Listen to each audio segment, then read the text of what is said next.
privilege always to have her, and for this very important topic. Definitely, we are looking forward to listen to you. So welcome, Sister Aruna. And today, actually, well, what introduction can I give about you? Everybody knows you. She is a very well-known spiritual author, and really inspires us through the beautiful examples she shares with us, that stays with us, that really helps us to practically, see different way to life in situations and move on. So it's many decades. She is serving everyone, the whole world, through Brahma Kumaris. And right now she is in the Global Retreat Center in UK. And I think before I hand it over to you, as always, Dr. Manoj has written the poem to welcome you, as well as few words about the newness. So let me read that. So for newness, today, Sister Aruna shall share tips on how to think new, which indeed can only be done by a handful few. Let's give a chance to our soul battery to renew. It's like refreshing the self like the early morning dew. Then our weaknesses won't take the chance to self-stew, and we can then experience the peace within like the sky blue. Let's try to tighten ourselves with the spiritual screw. That's what we kind of talked today, the spiritual knowledge. And try to mend our fragmented relationships with God's sew. Maybe we have God's sew to sew, or put together all the fragmented relationships. So let's try to tighten ourselves with the spiritual screw and try to mend our fragmented relationships with God's sew. Let's not be a prey to mighty Ravan and give him the chance to chew, because we need to, in our accounts, let the spiritual interest accrue, so that in the golden age, I play the role as a debut and start for 21 births the part in the drama anew. There are few spiritual words that maybe Sister Aruna can take through in this beautiful poem. So from all of us, Sister Aruna, please welcome. I hand it over. Thank you, Anuben. And Om Shanti to everyone. Can you hear me? Very well. Okay, great. So yeah, happy to be here. And what an innovative topic. In the sense that I was thinking there's a lot of new happening already. But are we happy with that new? Not really, right? So in addition to the new, we actually want positive new. We want an empowered new. We want a beautiful new. So it's not just enough that something is new, but it should touch the heart.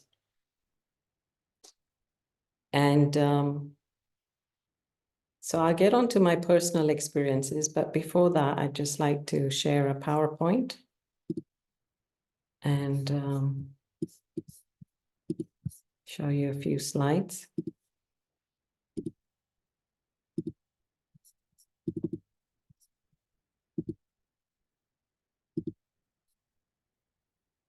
So, yeah. So I was thinking, what is another word for new? Because actually, when we think of new, we're thinking of lots of different kinds of new in different contexts. So we're looking at originality, for example, when a design is original, right? As opposed to boring. And as I read these things out, actually, I want you to see for yourself what words you relate to, because then you will get an idea of what newness, or what type of newness, what theme of newness you think that your soul is looking for. So let's take originality. So as I said, as opposed to boring, ordinary, banal, which means like the same old, right? Nothing new, nothing creative. Novelty, next one. So newness is synonymous with novelty, which means, yeah, something new. So the opposite of that would be nothing new, traditional, conservative. What about freshness? So opposite of freshness is stale, rotten, decayed, decomposed, spoiled. What about uniqueness? When I'm looking for newness as opposed as a uniqueness in my life. So the opposite of that is when something's the same, when it's just common. So again, look at your life and ask yourself, yeah, what is the same? Same old. Recentness, it was also a synonym for newness, which means, I mean, the opposite of that is outdated, historical, obsolete, vintage, and outmoded. What about improvement, right? When we do house improvement. So why we want house improvement is because we don't want the same old. We're bored. We want change. We want advancement. Modernity. Modernity is also a synonym for newness. Again, opposite is traditional, stale, conformity, innovative, uncreative, uninventive, unoriginal, bland, dull, and unfamiliar. When something is new, like you go to a new country, right? That's unfamiliar, unfamiliar territory. And so you have to get acquainted with it. You have to get accustomed with it. So yeah, you can see that newness can come in many different areas, in many different ways in my life. And so when I say I want something new, what do I really mean? What am I really telling myself? And if I'm not clear with that, then I'm not going to be able to find the answer to my life. I'm not going to be able to solve the problem. So, yeah, see, the thing is that many of us are looking for newness. So let's look at newness in terms of interior versus exterior. Now, we all know that we can go buy a new wardrobe, we can go get a new car, we can get a new haircut, we can repair our house, again, clean up the garden, put new roses, even take a holiday, go and come back. But, right, there's always a but. But then what? And so the newness that we're really seeking, which I will talk about later again, is the newness which is inside. For example, many of us go to Mount Abu, and we go to Mount Abu every year and sometimes twice a year. And we've been going for 40, 50 years. Now, if you had a resort in Cancun or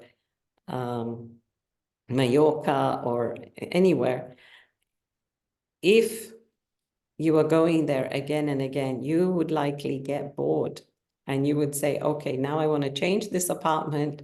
I want to find a new location, a new place, want to do new things. But why is it that when we go to Mount Abu again and again and again, we're so happy, and we come back renewed and refreshed. Mount Abu is the headquarters of the Brahma Kumaris, and what we're doing there, what most of us are doing there, is a lot of inner work. And so when we come back, there is this sense of newness in the soul. There's a sense of new perspective. So I'd like you to see, again, as I do this sharing, I'd like you to look at yourself and say, okay, I want newness, but is it really external newness? Or is it some change in my perspective? Because I could be in the same place doing the same thing, but if I change my vision, then that world becomes new for me. And that is a much easier trip than taking a plane.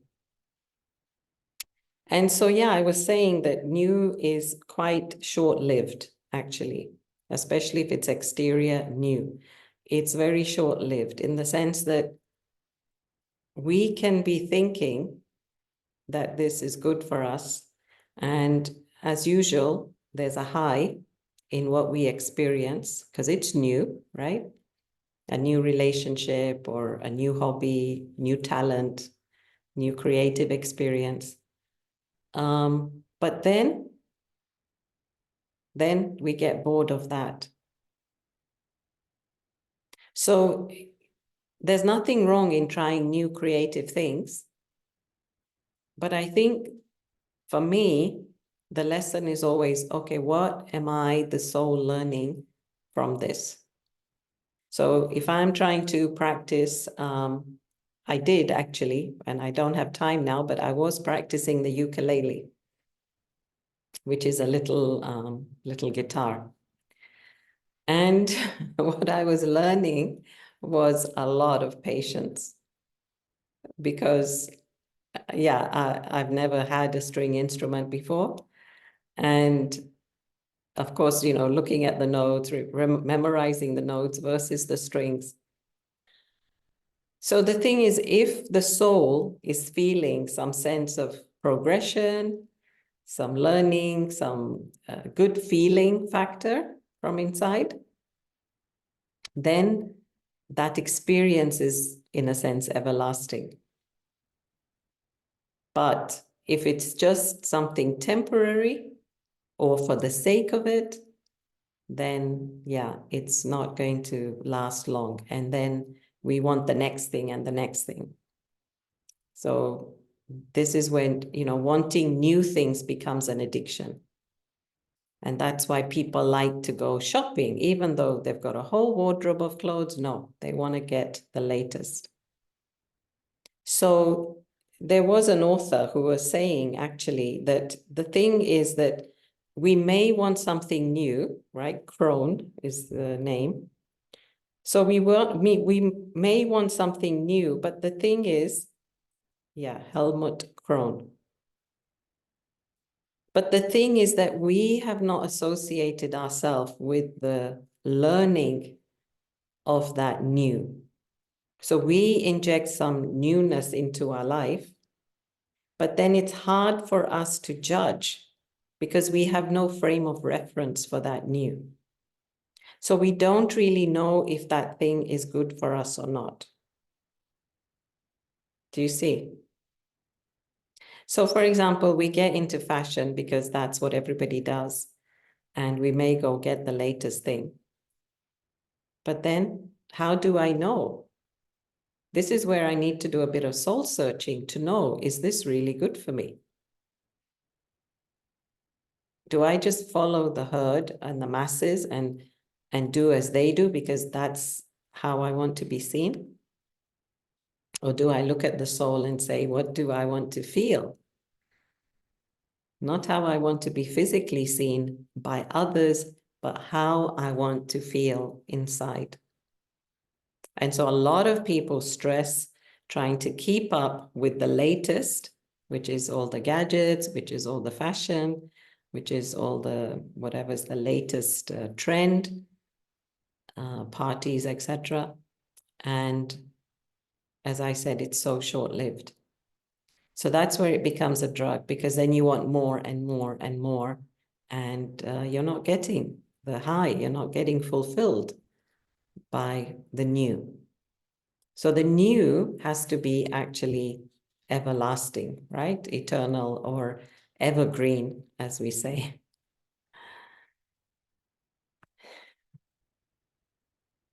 So not living in the now moment. Why do we want something else? Because we're not actually living in the now. Think about it. Just take a moment now. This moment is an absolutely pure moment. If I'm just in this moment, it's just this moment. But then I pollute it with the past. I start worrying about what was and how it was. And I may even recall some of my old memories. Oh, see, when I was alone like this is what happened. When my parents left me, this is what happened. Do you see? So what's happening is that I am associating this moment with a memory from the past, and it's not really helping me. It's not serving me.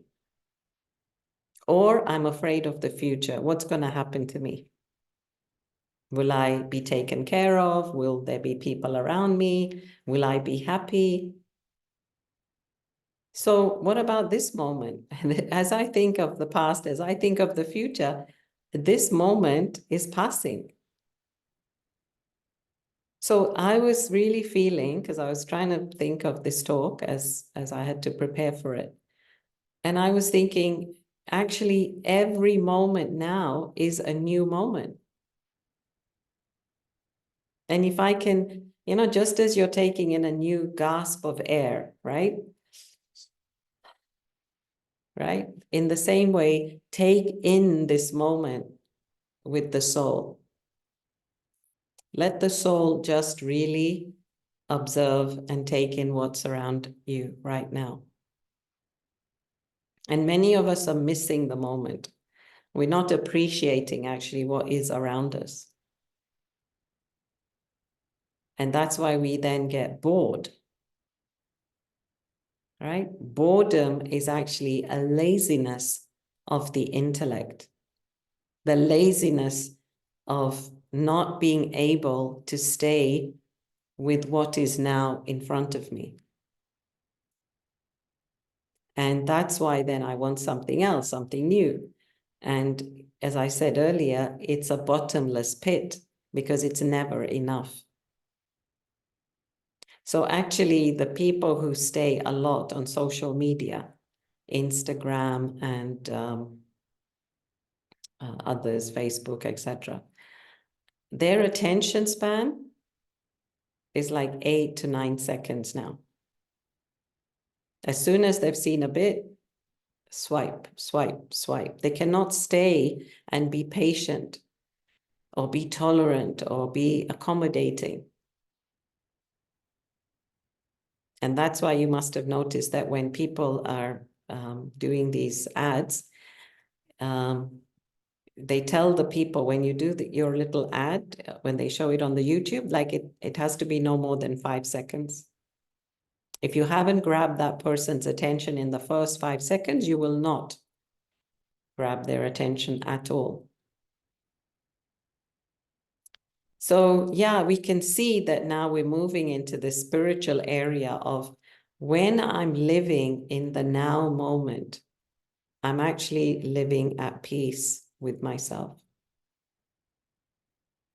When I'm really at peace with everything that's happening around me, when I don't want anything different, then I'm enjoying this moment. And then I'm so happy. That's the point, right? We want newness actually in order to be happy. But I forget that happiness is here, right inside of me. I'm not happy because of this, this, and this. It's here, right here inside. So that deep contentment of who I am, what I have, is missing. And then that's why it's like I want to escape from myself. I want to escape from my life. But where can I run to? Where can the soul run to? It can't run anywhere because the soul has to live in this body and it has to live in its drama. And then that's why people get sad and depressed and upset. Because where can they run to? So really, newness is a power. If you have the art of newness, I think you're quite empowered because you can make something out of anything. You can make something out of this moment. Even if you're in traffic, even if you're on the bus, traveling on the train, you really make the most of that moment. And you don't think, oh, I want to be somewhere else, doing something else, being somebody else.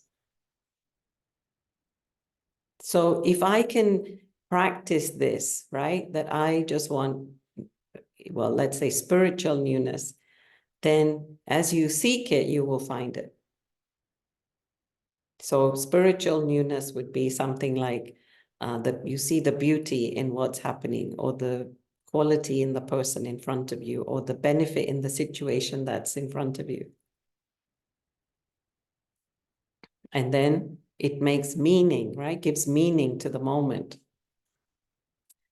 So there's a lot, yeah, to be said about just being in the moment, living in the moment, and feeling this sense of newness.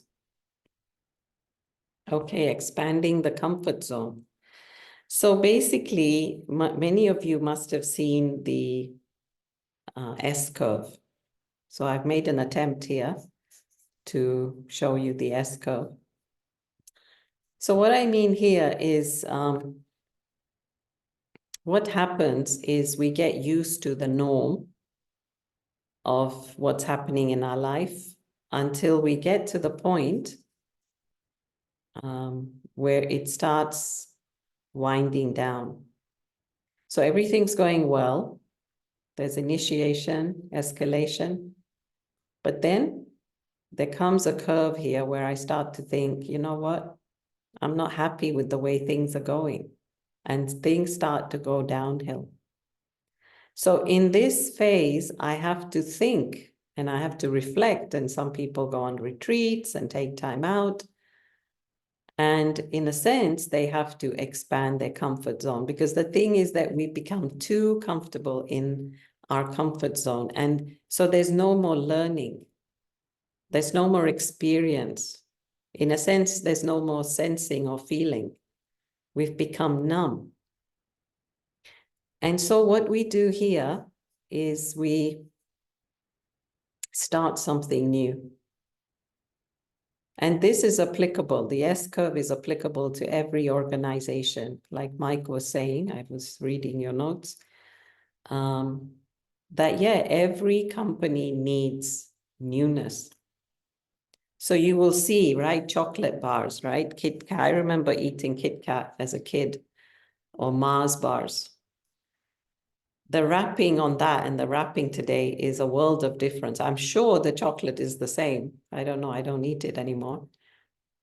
But just even new packaging, or maybe orange Kit Kat as opposed to plain chocolate. Or soaps, they change their packaging. Or this washing powder, they say, okay, we will add some blue, these blue flakes to it. And that makes it new, that makes it different.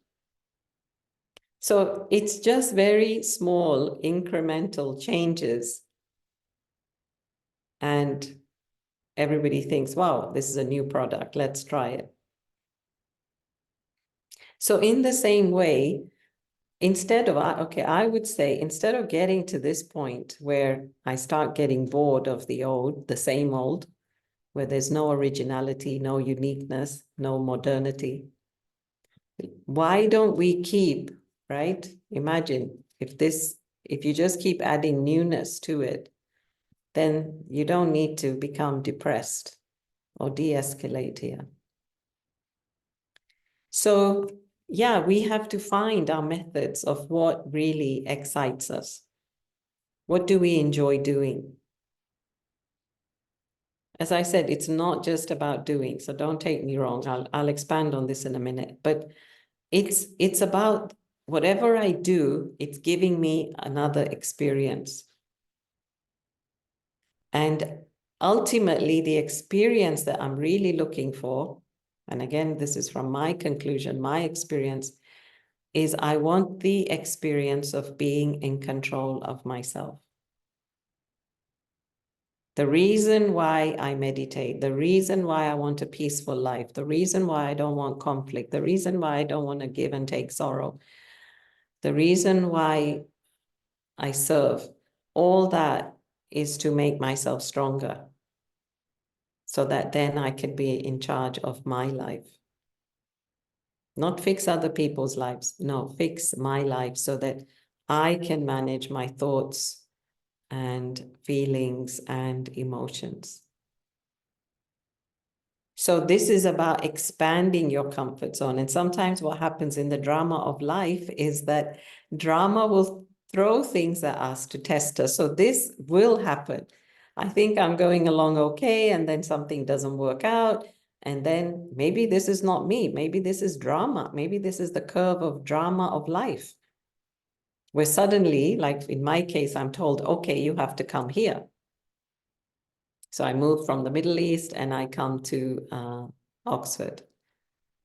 So that's a big S curve here, isn't it? And so then I have to adapt and I have to adjust and I have to find meaning and purpose again. So the point is that, yeah, you have to keep feeling inside. There could be lots of physical changes happening, but am I relating to those physical changes? If I'm not relating to them and taking benefit of them, then it's not working for me. But I think deep down inside, especially those on a spiritual journey, they want to keep feeling like they're growing, they're moving forward in the soul, not in terms of promotion, but they're learning something new, they're becoming wiser, they're growing inside, they're maturing. They're getting new perspectives, new heights of experiences, right? This is the kind of growth, and we're happy no matter what now. Before we were happy, but not always. Now it's getting to that stage of, you know what? I'm happy no matter what. So yeah, it's a learning, isn't it? It's a growing. And this is what we want to be experiencing. That's my point. So we have to find the newness. So how? Let's look at that. Let's give you some ideas. So yeah, in terms of change outside, you can go and learn new things. Like I said, new hobbies. I know people who have gone and learned sewing and crocheting. And there are some people who are paragliding. There are some people who are learning cards, right? I mean, these are just some of my nieces, my nephews. So there's a lot of learning that can take place, which makes you feel, okay, I'm changing. Change your daily routine, you feel newness, right? Do things a different way, maybe go for a walk, then have your breakfast, or have your lunch at 2 or 3 instead of 1 or 12 or 1. Rest, go to bed early, rest later, earlier, whatever. Now the latest thing is, rest in the morning, because a lot of people are not able to, if they wake up early and they have a rest in the afternoon, they're not able to fall asleep. So then some people are suggesting, well, rest in the morning. So you do your morning routine, have your breakfast, and then just have a little cat nap, and that should take you through the day. So anyway, try different things in terms of your daily routine. Try to eat 2 meals a day, try to eat 1 meal a day, and see how you feel. Try to drink more, try to drink less coffee. So all that is daily routine. Seek new experiences is, more about, traveling, meeting new people, or even if you're not traveling, really, it's so important to get to know other cultures and to see, you know, how is it that they work? How do they tick? Because sometimes we think we are the only ones who, you know how to do something, or this is the right way because we've always done it. But just start speaking to your neighbor and see how they cut the grass, how they trim the roses. But it's about this intention to learn, to want to seek new experiences.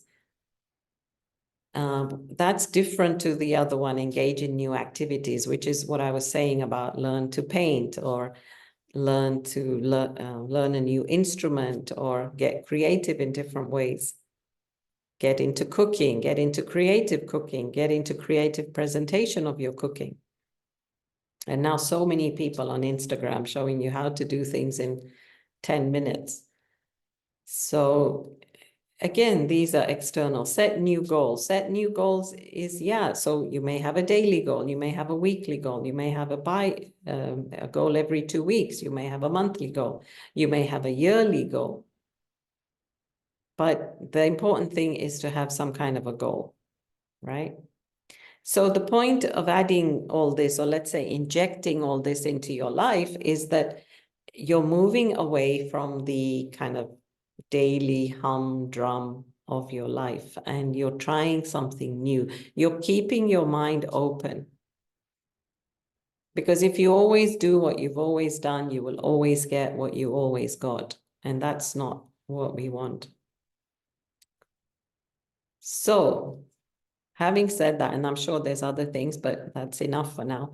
But having said that, let me ask you, so you see an iceberg here. So you can see the top of the iceberg, and then you can see the bottom of the iceberg here. So they say that 25% is on the top and 75% is on the bottom. So when I talked about, oh, sorry. Yeah, when I talked about these things, right? Change outside. What I'm referring to is the top of the iceberg. Because you're changing just your drama of life from the outside. And okay, that's okay. Sometimes that's good, sometimes that's useful. But to be honest, that's not enough. What we really want to change is here. Because in which direction is the iceberg moving? It's not moving in the direction of the air. It's moving in the direction of the water current. Because the greater mass is here at the bottom in the water. And so what is guiding that? What is guiding us from inside? And that is our perspectives, our attitudes, our beliefs, our thoughts, our habits, and even our self-image or sense of self-worth, image of self-worth, self-image. So if this is not in the right place, then no matter how much change you can bring outside of you, it's not going to matter.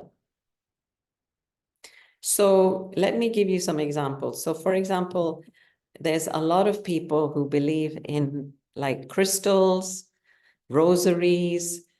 They believe in essences, oil essences, aura sprays, crystals that are put out,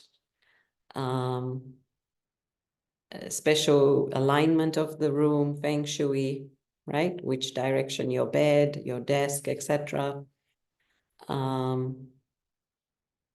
There's energy machines that can kind of keep away the EMFs in your house.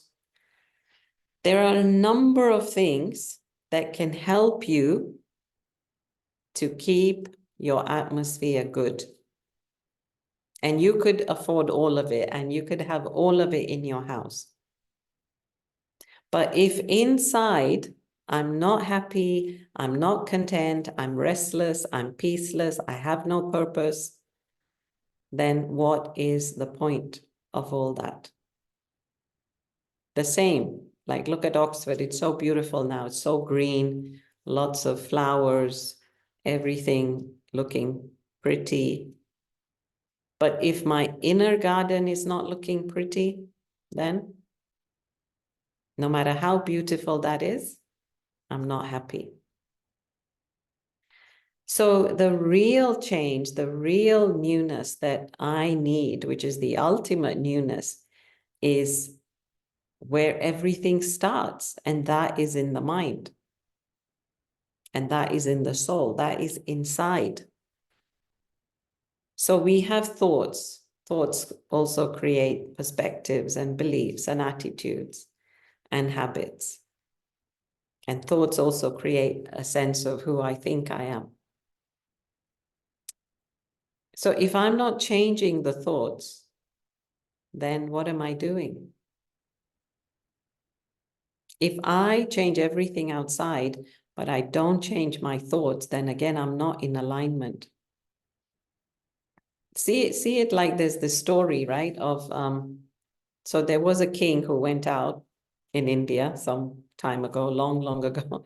So he went out and with his men, and he was just out in the forest. He came across a few villages and he fell in love with this young girl. So he said to the parents, let me marry this young girl. I'll look after her, take care of her. And he gave them a bunch of money and they said, okay. And he brought her to the palace. And then what do you think? Do you think she was happy in the palace?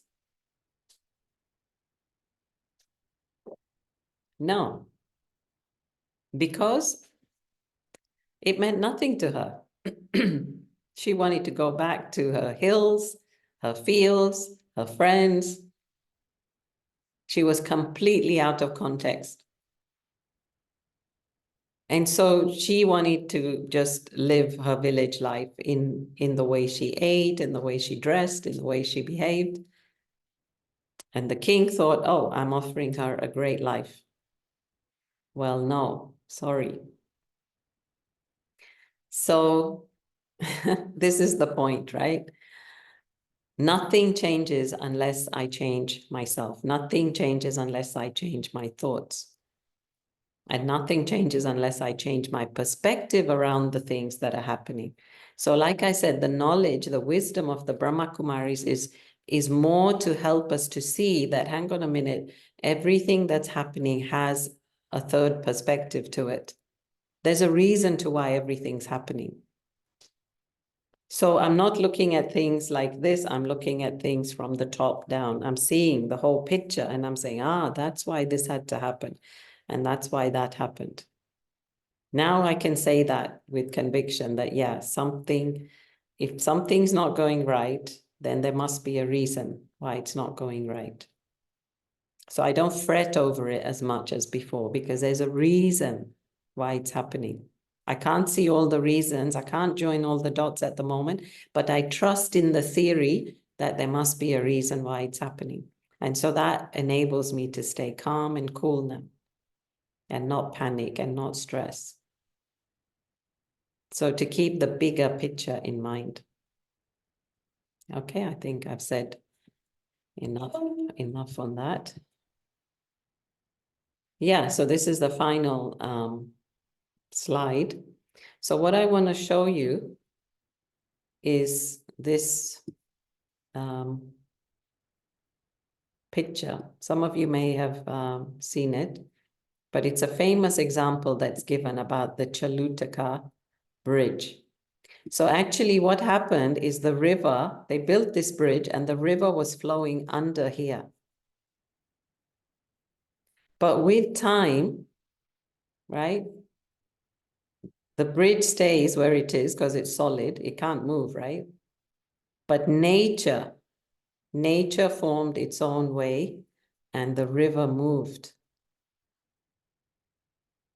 So this is often given as an example that even after having made great plans and preparing, the unexpected always hits hard.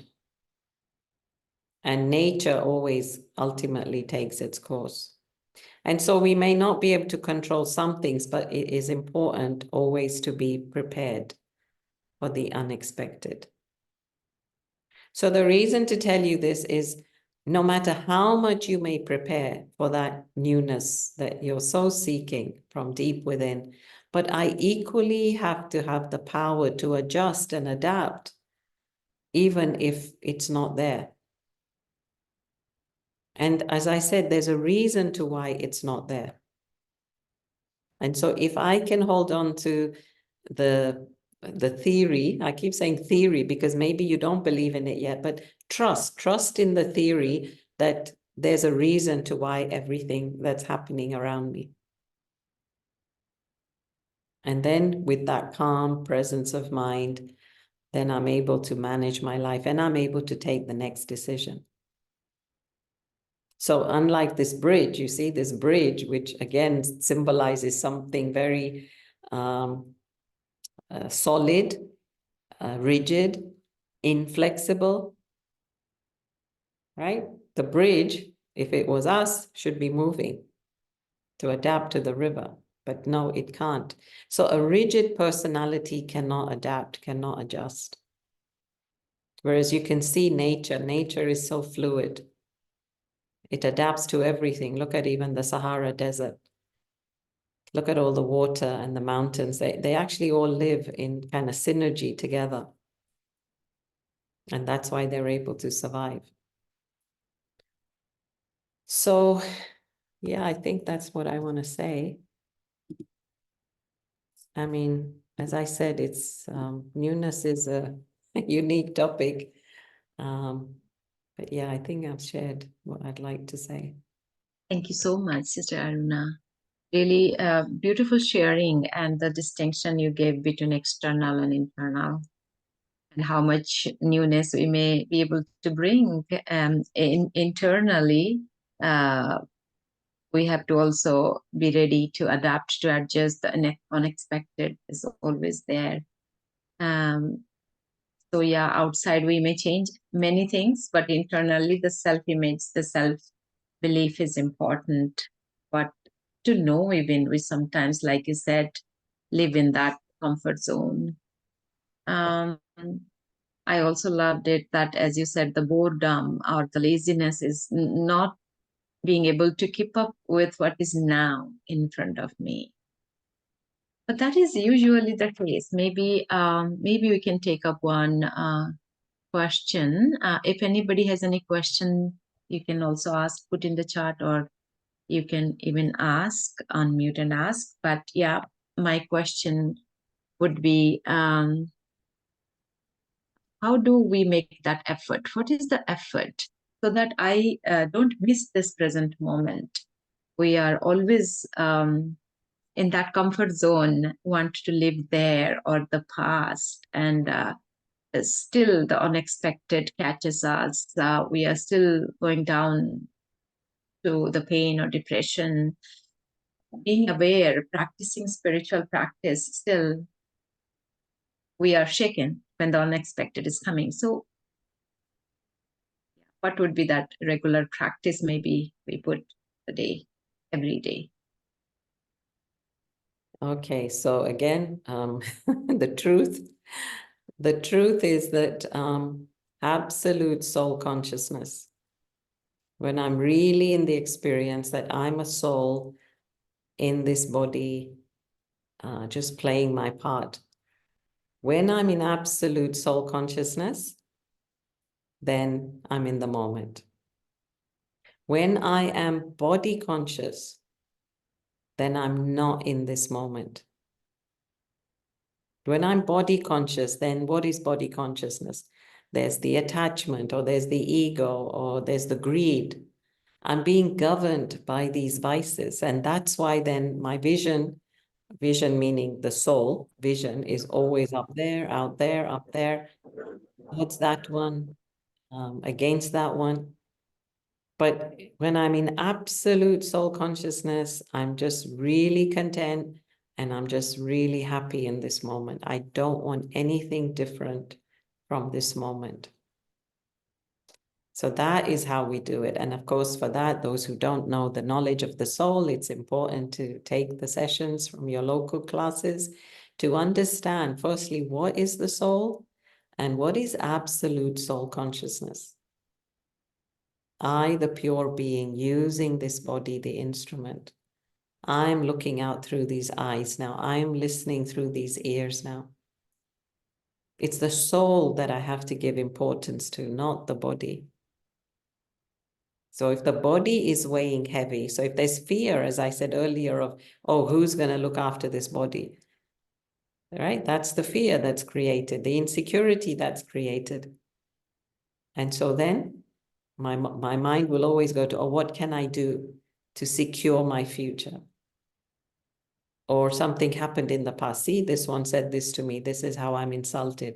So again, my mind goes to the past, to that one.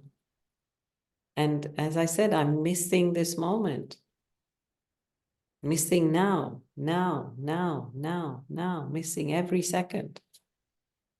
And of course, we know, right? In Islam, they say you all are born with the fixed number of breaths. I think it's in every culture, actually. And once that breath goes, that's it, finished. That's right. So we finish how, quickly we breathe them out, that quickly life finishes. So that's the belief. I mean, look at now, it's 15th of June, right? It's like half the year gone. And it felt like we just had Christmas. We just had January. We just had Madhuban in February. It's just passing. Every day is passing. Not being in the moment, and moments are passing so fast. And we don't even realize. And how beautifully you also brought the attention that with this Instagram, WhatsApp, Facebook, the attention span is so just few seconds. So restless for something new because this now is being missed. It's really beautiful, very powerful message for all of us to check. I think there are one question. There are really new questions coming, good ones. The Akash says that, does destiny plays its role in getting the path of Brahma Kumaris? Do you have to say? Somebody has to come to Brahma Kumaris or the spiritual knowledge. Well, everything is destiny, isn't it? Everything is destiny. I mean, whether you get work or not, or family members, or which family members, whether they have difficulty and you have to give attention to them. Or if your brother becomes the president, I mean, then that's your good karma or whatever. I don't know. Actually, I shouldn't judge that. But everything is karmic. So everything is destiny, isn't it? So yeah, whether you're meant to come to the BK or not, that is also destiny. Yeah. Right. You will decide. Yeah, you will decide with your thoughts whether you should be here or not. Yeah. Yeah, somewhere the destiny is playing, right? Everything, like you said, there is a reason, purpose, really believing and having trust. But I think maybe the thing that should be answered is, how is destiny created? It doesn't just happen like that. I mean, I, with my thoughts, words, and deeds, I'm creating my destiny. So I think that's the important answer. It's not just a yes or no answer, but yeah, if you want to come to Brahma Kumaris, then yeah, you have to take that step to go to the center. Then you have to take the mental step to meditate and put in the effort. So then you get the reward. So yeah, destiny doesn't mean it just happens without any cause. You create a cause and then there is an effect. So somewhere the question is, as Marilza in the chart asking that there is a relationship between self-discipline and innovative. So again, recognizing that what is that you're seeking from inside you requires the recognizing every moment that's passing by, but then not being disciplined, not being focused on what I'm doing at the moment, that takes me away from that. So somewhere that self-discipline, how do we create? And it's the person is asking, how is it related, self-discipline and innovativeness, newness that we feel? What is the relationship? Would you like to comment? Yeah, firstly, I don't think that they're opposites. I think they can be on the same side.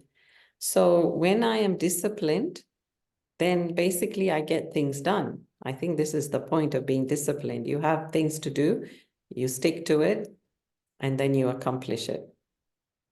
So discipline doesn't mean you can't be innovative. You can be innovative. But the point here is, again, the end result. What's the end result? Why do I want to be innovative? To what end?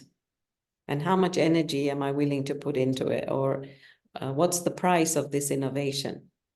I think these are some of the questions I need to ask myself. Is it worth my time and energy that I'm putting into it? So if I think yes, then you would, right? You would definitely do it. So I'm into a project at the moment, and because I'm enjoying it so much, I am staying disciplined with it. And there is innovation with it. I mean, I'm willing to adapt and change with it because it's taking time. I have to be patient. So there is discipline and there is innovation. That's why I'm saying I think they could be on the same spectrum. But yeah, what you have to ask yourself the why. Why is it that you do what you do or you want to do? And then you get clarity. Yeah, so there's the element of excitement. You enjoying it, and you want to be disciplined, sticking with it, and whatever it demands, the newness, the change, I want to adapt and move with it. So asking ourselves why. And there's a how-to question that we multitask, listening, going over phone, doing something else. Again, it's the discipline question. Then how to just stop that and be focused on one thing. So that is again the discipline. You answered it, asking the question what you like, or anything you want to add to that, how to bring focus on doing just one thing.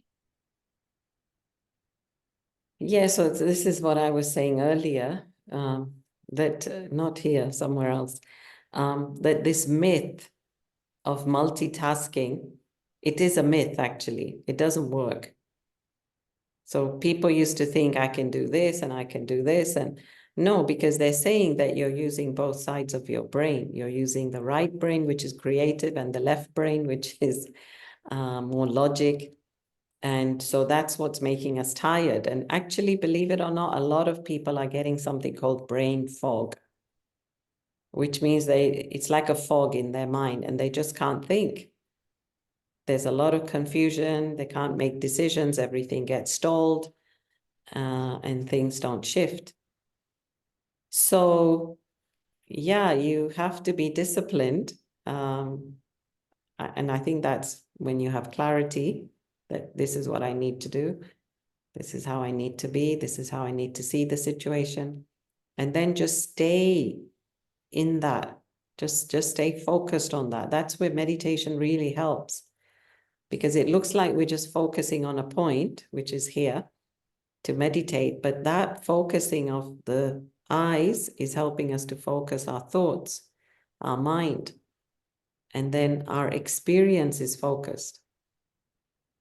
And that is an exercise. That is like using the muscles of your mind. So in the one moment I'm out here, next moment I'm inside. I'm engaged out here, what's happening, but then the next moment I am lost in my inner world. So that is discipline, right? That's the power, the ability to do that which I want when I want. That's the kind of self-control I was talking about earlier, the kind of self-control I'm looking for. Is that I can master my mind to such an extent that when I say no, don't think of that, that's it. It stops. And when I say, okay, let's think about this, let's be here, let's stay with this thing, it can stay there, it can sit still without getting mischievous. So that's the kind of thing I'm looking for. Yeah. Yeah, that's beautiful. So yeah, focus. That's the creativity, newness every second, and focused. So that full energy goes to that. I think yeah, we can stop here. I know still we took time to ask questions. There is another question, but we're running out of time though. So we would also love to have a meditation experience with you. And before that, today, when Sister Claudia couldn't join, Dr. Mehta is not here, so they are busy in their own things, I'm sure. And Sister Claudia is going with family um, issues, but she's handling powerfully an example in front of us. So on behalf of all our seniors, Brother Manoj is also not here, and everyone, all the participants, we really want to thank you from our hearts for this beautiful, beautiful awakening, newness. Thank you. Thank you so much. I'll also take a minute to announce. Yeah, you wanted to say something. No, just thank you. Thank you for being present and listening, and thank you.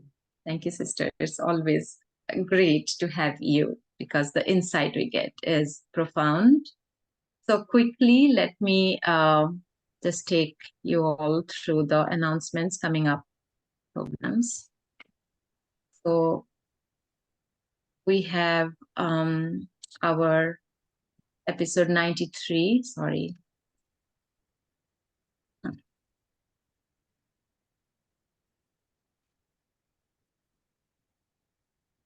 On strictness.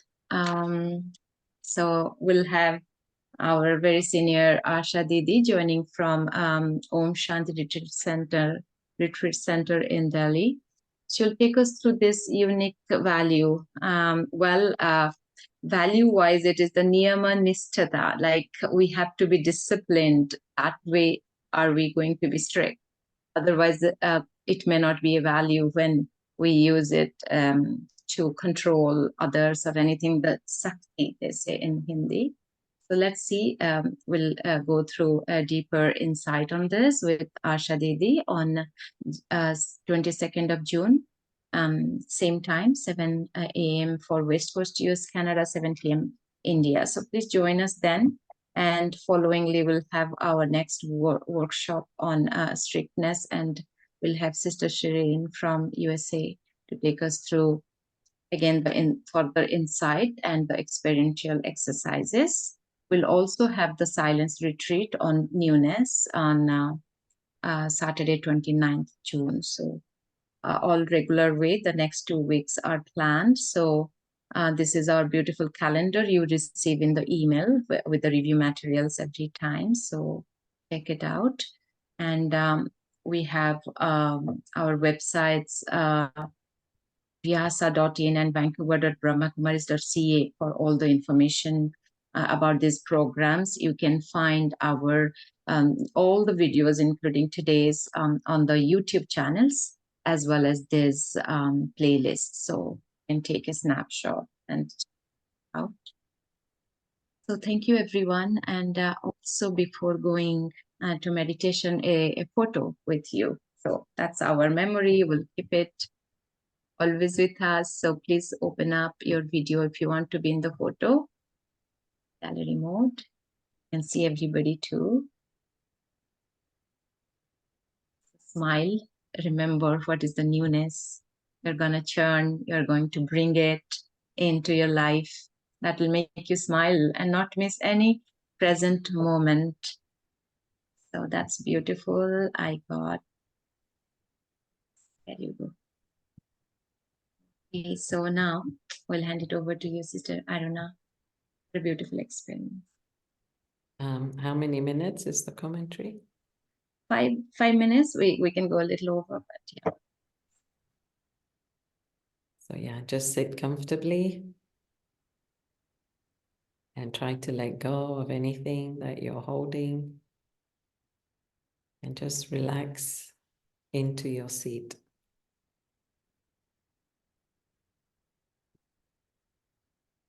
So I'd like to use these few moments.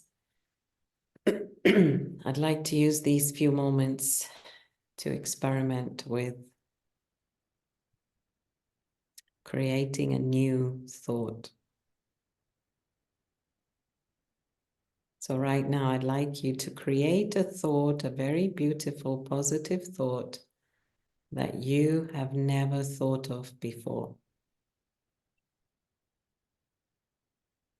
It could be about yourself. It could be about others.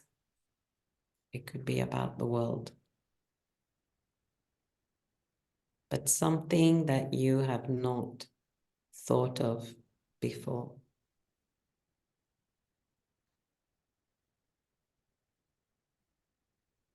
Something beautiful, something powerful.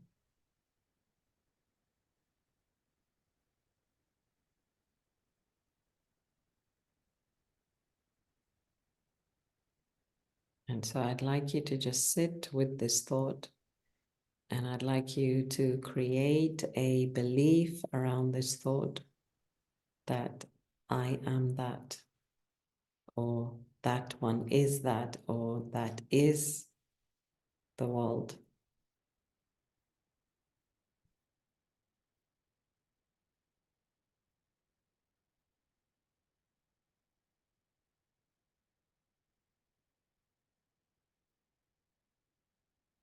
And just see how you make that shift in your consciousness from your usual thinking pattern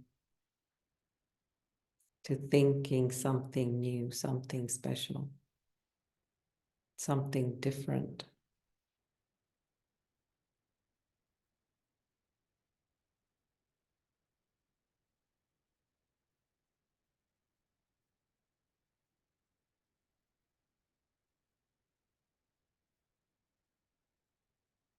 So now imagine that that lens of that new thought, that new awareness, is the lens that you are going to look through.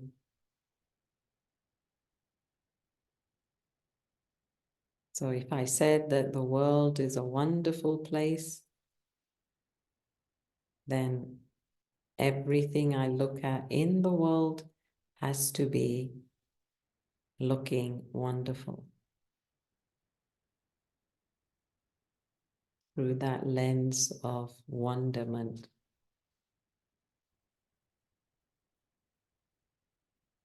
If I said for myself that I can conquer the world, then everything I do with that conviction.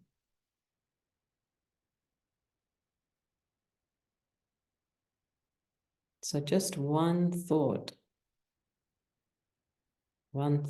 can create a change, a shift in your destiny.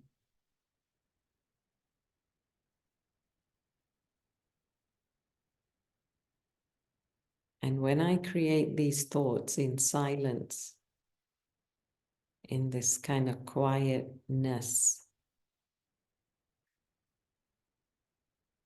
then it really takes root.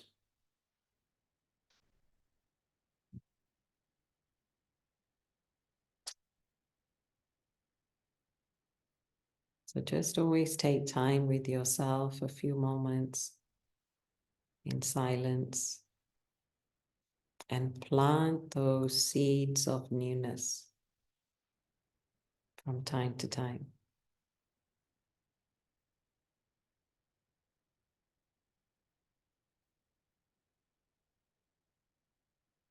And then just water with attention.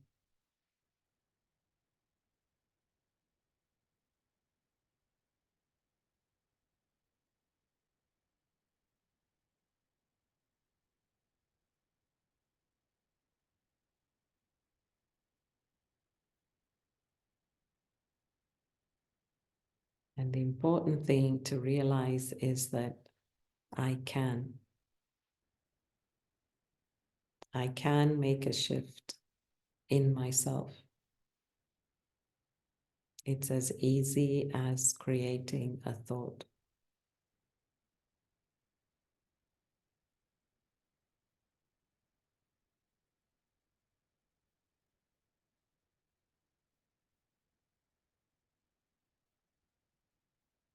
And let us just take a moment to remember God,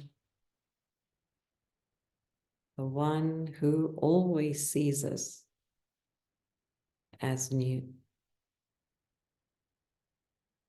always sees something new in us. The one who never gets bored.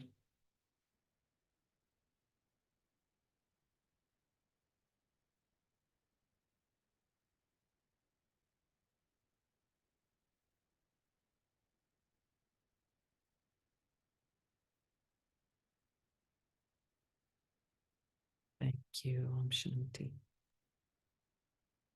Thank you, Sister Aruna. That was really beautiful. I really want to thank everyone, Sister Shruti for being with me, the teamship today, and the whole translators and recorders group, and the whole team behind the scene who worked really. There are many, like Brother Deepak, Sister Pooja, Sister Kosha, Sister Vidhi, and many more who make this happen, and all the participants for being with us together in this journey. And today, I'm sure we're taking a promise not to miss any single moment, right? Everyone. Thank you, Sister Aruna. It was really beautiful to be with you. And there are a lot of in the chat people have put thanks, gratitude. Thank you. Oh, bye now. See you all again.